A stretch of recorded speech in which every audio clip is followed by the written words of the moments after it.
Hey guys, what's going on? Sifu Craig here with the Authentic Shaolin Kung Fu School. So today we're doing part 4 of our bag work and our integration with our forms. We're going to be doing something what's called the Sherpa Lohan Zhang, which is the 18 palms. And we're going to be taking one piece of that and applying it to the bag work. And then we're going to add some other techniques from other forms to make it more viable. We'll see you there.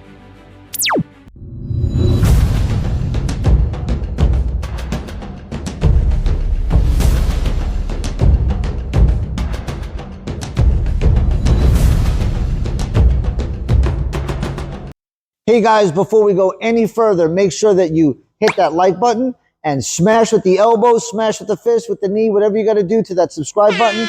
This way, all the new videos that we do, you get first dibs on it.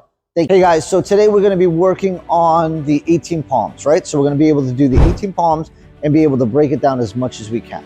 So in one of the movements of the form, we start in horse stance position and we go into cat stance position here. We throw a front kick.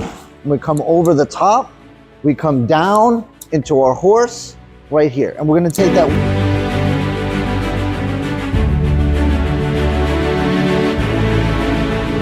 And what we're gonna do is we're gonna take just this one piece, one small piece, because we also know, right, that forms that we learn are just self-defense, just pieces of self-defense kind of linked together to remember the principles of what run the form, if that makes any sense.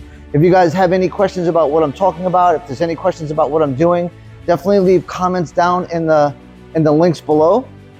This way I can answer all your questions, guys, and this way it'll also give me a little idea of where else to go and what direction to go and with what we're doing. So again, from here, it's gonna be horse stance into cat, throwing a middle block. From this position, we throw the front kick to guard. So the kick is on the inside of the elbow. So from here, we're guarding and switching. So all this is a switching stance. So if I'm really close to my opponent, I switch my movement. So I go from front kick to switch into forward. When we do this on the bag, it's going to be the same principle. So we're mindful about what we do, right? Especially when we're working with the bag. I know that I'm at fist length at about 1.5 feet away. So what I want to do from here is I want to stay close enough where I'm just at the cusp of my attack and at my opponent's attack. And from here, I'm going to slide back on a 45. So from guard stance position, I slide back on that 45. I'm not coming down the pipe with this right now. I want to move on a 45. So my opponent throws, I'm going to block and front kick. And my front kick should sneak right in, right below the elbows, right? We're not looking for a big front kick. We're looking for a stopping kick at this position. So from guard stance position, I'm gonna go 1, 2, and then I'm gonna switch. And taking exactly from what we just did in the form, middle block, front kick, and then I'm gonna switch my stance. And instead of doing this here, what I wanna do from this position, from my guard stance, I'm gonna middle, front kick, block and press. From here, I'm gonna go right with my reverse punch into this position, invert, and I'm gonna switch, and I'm gonna load up with a low leg roundhouse kick because I'm in a good position. Load up with a punch first, right? So if we're close to our opponent, I'm gonna load up with the punch, middle here, front kick, come over the top, and I'm gonna throw. So I'm switching my body, I'm switching my movements, but I'm still sticking to the principle of the form. I'm still sticking to the principle of the movement of the form. So from guard, I throw my punch, I come back to middle block. And all this is gonna be is 1, 2, 3, turn, 4. And then from here, switch, and I'm gonna create that bridge. So let's slow this down. 1, step, block, front kick, which is gonna stop my opponent for just a second. Front kick, block, create the bridge, reverse punch here. From this position, I grab to create the bridge and switch, and this is a low line leg kick. So all I'm doing is striking right to the lower part of the leg. Okay, so again, from guard, it's gonna be 1, block, turn, here, switch, and line up with that kick. Let's do it on the opposite side. So one more time. One, block, turn, here, switch, and strike. And if you notice, from the invert, I'm gonna turn my body, I'm inside, I'm really tight. I turn my body and create a bridge, and my left hand is higher to protect my head, my elbows low to protect my body, and that's why I can come in here and then scoop that leg if I have to. From here, from this position here, I'm gonna switch in. So all we're doing is switching stance, right? So from here, our traditional movements teach us this really cool switching stance, which creates more opportunities for us to strike within a smaller area. So from here, I'm gonna switch and create the bridge.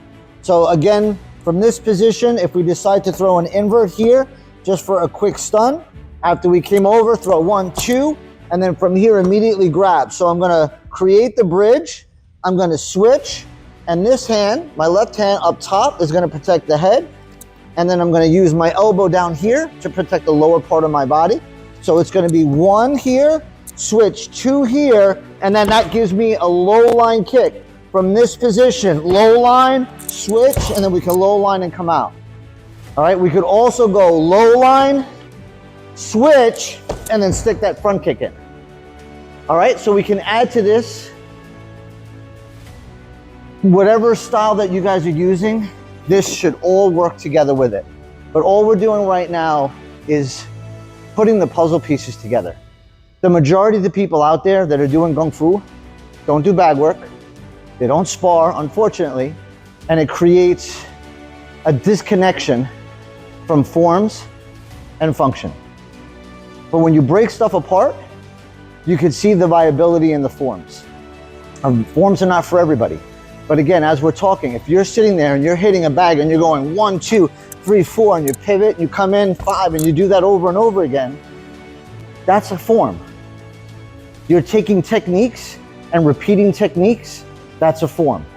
All the Kung Fu styles do is take all these techniques and they take a principle of those techniques and they create a form with those principles.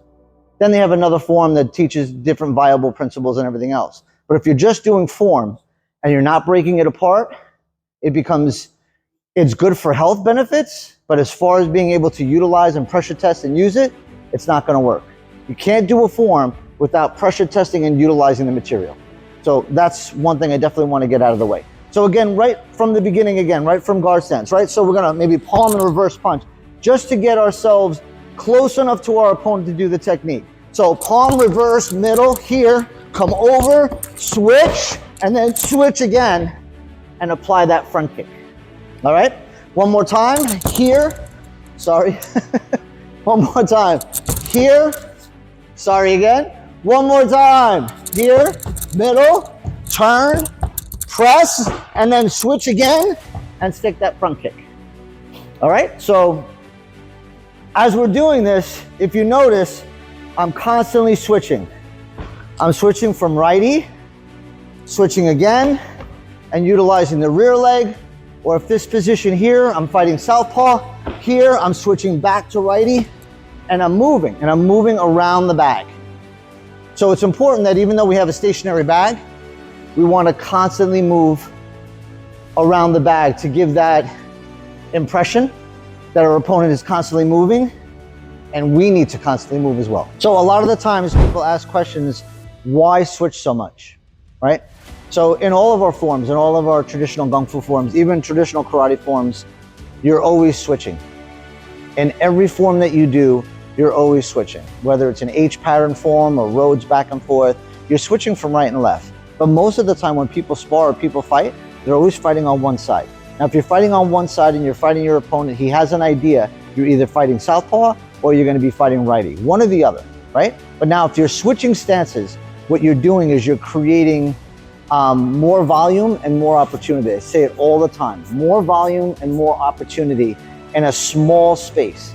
Because ultimately what happens is everybody starts this way and then we get into this position.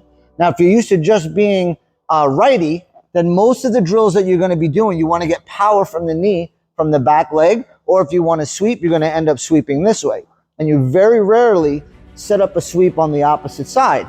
So what we do, being able to start, if we start on righty and we clinch here and we strike, we can switch and feel comfortable being able to move in either direction.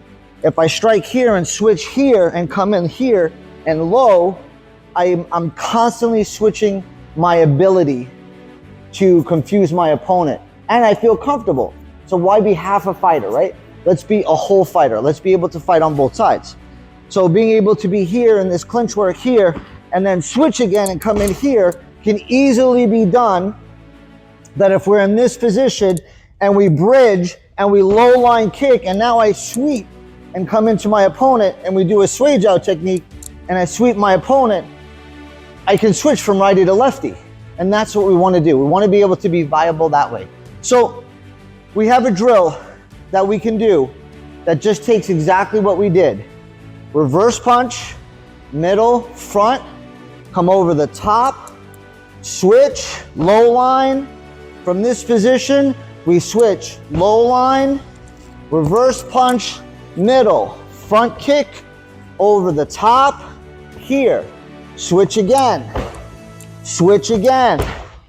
middle, front kick, over the top, here, switch, grab, switch, middle, front kick, over the top, here, switch,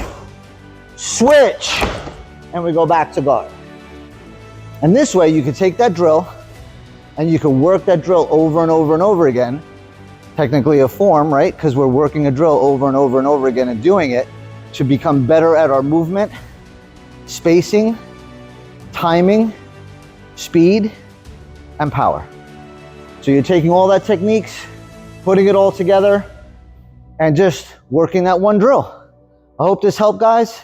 This is tip number 4. We've got one more bag work tip, and then we're going to be going into something else.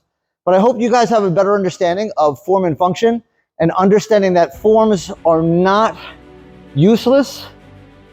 They are practical if you rip them apart and utilize the techniques that are there. Because everybody's using them. 2 hands, 2 feet. Everybody's using most of these techniques. You might just call them something different. But we're more similar than we are different. Just remember that, guys. We should be uplifting each other instead of ripping each other down. So thanks again. Leave some comments. Let me know what you think. Let me know your opinions. And if you guys have any other questions about what other forms you want me to break down in doing what we're doing, I could do that as well, or movements, or whatever you want to do. So thanks again. We'll see you soon. Check out the Instagram channel. Check out the TikTok channel. Check out the website. And guys, we'll see you soon. Guys, check out the Patreon. Don't forget the Patreon page. We have a shop on there. It's got videos that you can purchase. We have more information on the Patreon than we do the YouTube. Every video that you guys see on YouTube has an extension of about 4 minutes, maybe 5 minutes more on the Patreon page. So definitely check a look at the Patreon. Take a look at the description below. It'll send you a link right to the Patreon page. And guys, thank you so much.